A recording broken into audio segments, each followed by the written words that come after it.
त्रिवेज मीडियामध्ये आपलं पुन्हा एकदा स्वागत. राज्यव्यवस्था कशी चालते, कोण कसं चालवतं यानुसार त्याची व्याख्या करण्याचा छंद काही काळापूर्वी, काही वर्षांपूर्वी किंवा काही दशकांपूर्वी भारतीय राजकारणामध्ये निश्चितपणे होता. लालू प्रसाद यादव यांच्या राज्याला जंगलराज म्हणण्याची प्रथा पाळली गेली होती आणि तत्कालीन भारतीय जनता पक्ष किंवा अनेक पक्षांनी जंगलराज म्हणून आणि प्रसार माध्यमांनी त्यावर जंगलराज म्हणून अनेक वेळा बातम्या आणि भाष्य केली. त्याची काय वैशिष्ट्य होती ही काही समोर आली नाही. हा एक वेगळा चर्चेचा मुद्दा आहे. परंतु गेल्या काही वर्षांपासून उत्तर प्रदेश हे राज्य बुलडोझर राज्य म्हणून ओळखलं जात आहे. बुलडोझर चालवणं एखाद्या घरावर, एखाद्या ठिकाणी. आता या राज्यामध्ये केवळ बुलडोझरच चाललं असं नाही. आंदोलक शेतकऱ्यांवर गाड्याही चालवल्या गेल्या, हाही त्या राज्याचा एक भाग राहिला. कुठल्याही विषयावर त्या ठिकाणी आंदोलन करणं हे आपल्याला त्या ठिकाणी मला वाटतं सध्याच्या काळात चालत नाही. अनेक वेळा गुन्हेगार असतील, आरोपी असतील यांचे एन्काउंटर ही त्या राज्यामध्ये झाले. या बातम्या झळकतात. परंतु खास करून ओळख त्या राज्याची झाली ती बुलडोझर राज्य. कारण मुख्यमंत्री योगी आदित्यनाथ यांनी कोणतीही गोष्ट घडली की थेट घरावर बुलडोझर चालवण्याची परंपरा कायम ठेवली आणि ही परंपरा खास करून अल्पसंख्याक असलेल्या, मुस्लिम असलेल्या व्यक्तीच्या किंवा आरोपींच्या संदर्भात ती घडते. नागपूरमध्ये औरंगजेबाच्या कबरीच्या अनुषंगानं प्रक्षोभक वक्तव्य झाली, आंदोलनं झाली. त्यानंतर त्या ठिकाणी दंगलही उसळली.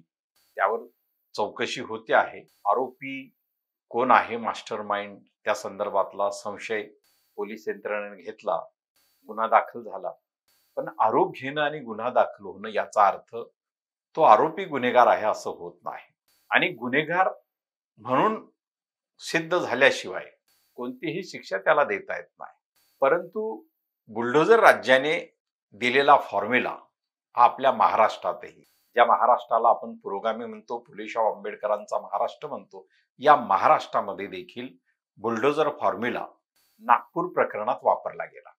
जो आरोपी आहे, ज्याच्यावर आरोप घेतला गेला आहे, त्या आरोपी फहीम खान याच्या घरावर बुलडोझर चालवला गेला. आणि आता ती गोष्ट अशी स्पष्ट होते की ते घर त्याच्या नावावर नव्हतं, तर त्याची आई जी मेहरुन्निसा असेल त्या महिलेच्या नावावर ते घर आहे. आणि त्या महिलेने तातडीने उच्च न्यायालयामध्ये धाव घेतली आणि उच्च न्यायालयाने या संपूर्ण घटना प्रकरणावर राग व्यक्त केलाय आणि लोकशाहीची म्हणजे संविधानाची थेट हत्या आहे किंवा संविधान कुचळण्याचा हा प्रयत्न आहे किंवा प्रकार आहे, या शब्दात त्यांनी या घटनेची संभावना केली. त्यामुळे या घटनेमधून त्यांनी एकच निदर्शनाला आणून दिलं की ही घटना लोकशाही मूल्यांना धरून नाही, संविधान जे म्हणतं त्याला धरून नाही.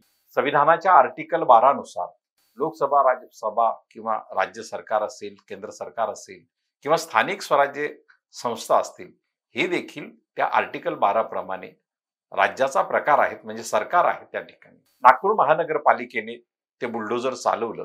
पण हे एका बाजूला दिसत असताना आपल्याला हे दिसतं की ह्या सगळ्या घटना घडत असताना त्या विरोधात जेव्हा दाद कोर्टात मागितली जाते, खरं तर न्यायालयाने या सगळ्या बाबतीत जिथे लोकशाही धोक्यात येते आहे तिथे मोठं घ्यायला हवा. लोकशाहीचं रक्षण करायचं असेल तर सर्व संवैधानिक संस्थांना त्या संदर्भात आपल्या भूमिका पार पाडल्या पाहिजे. ही घटना नागपुरात होत असताना दुसऱ्या बाजूला संभाजीनगरमध्ये, छत्रपती संभाजीनगर येथे अनेक झोपडीवासियांच्या झोपड्या बुलडोझर चालवून उद्ध्वस्त करण्यात आल्या. अनेक नगर म्हणजे एकता नगर, आंबेडकर नगर, अशी फुले नगर, अशी अनेक नगर त्या ठिकाणी जी काही वर्षांपासून 2 ते 3 दशकांपासून त्या ठिकाणी आपली पत्र्याची छोटी मोठी झोपडी करून राहत होते, त्या सगळ्या झोपड्या काल तोडण्यात आल्या. नागपूरच्या या प्रकरणामध्ये आणि कुणाल कामराच्या प्रकरणामध्ये छत्रपती संभाजीनगरमध्ये शेकडो कुटुंब बेघर झाली, त्यांचे संसार उघड्यावर आले. उन्हाळ्यासारखा कडक दिवस असताना, कडक ऊन असताना त्यांच्या डोक्यावर छत्र नाही, अशी अवस्था ती केली गेली. त्यामुळे या सगळ्या प्रकारांचा नेमका अर्थ काय आहे? स्लम एरिया किंवा अलीकडे असं म्हटलं जातं की झोपड्या वसवण्याची एक सवय लोकांमध्ये आलेली आहे, कारण त्या मोबदल्यात कुठेतरी पुन्हा जागा मिळते. परंतु झोपडीमध्ये राहण्याची अशी सवय मानसिकता लोकांमध्ये का असेल? वास्तविक जर पाहिलं तर छत्रपती संभाजीनगर हे मराठवाड्याचं प्रवेशद्वार आहे आणि मराठवाड्यामध्ये ते सर्वात विकसित असं महानगर आहे. त्यामुळे रोजगाराच्या निमित्तानं असेल, वेगळ्या कामाच्या अनुषंगानं असेल, तर मराठवाड्याची मोठी संख्या औरंगाबाद शहरामध्ये येऊन दाखल होते आणि रोजीरोटीसाठी आपला रोजगार मिळवण्यासाठी ते तिथं राहतात.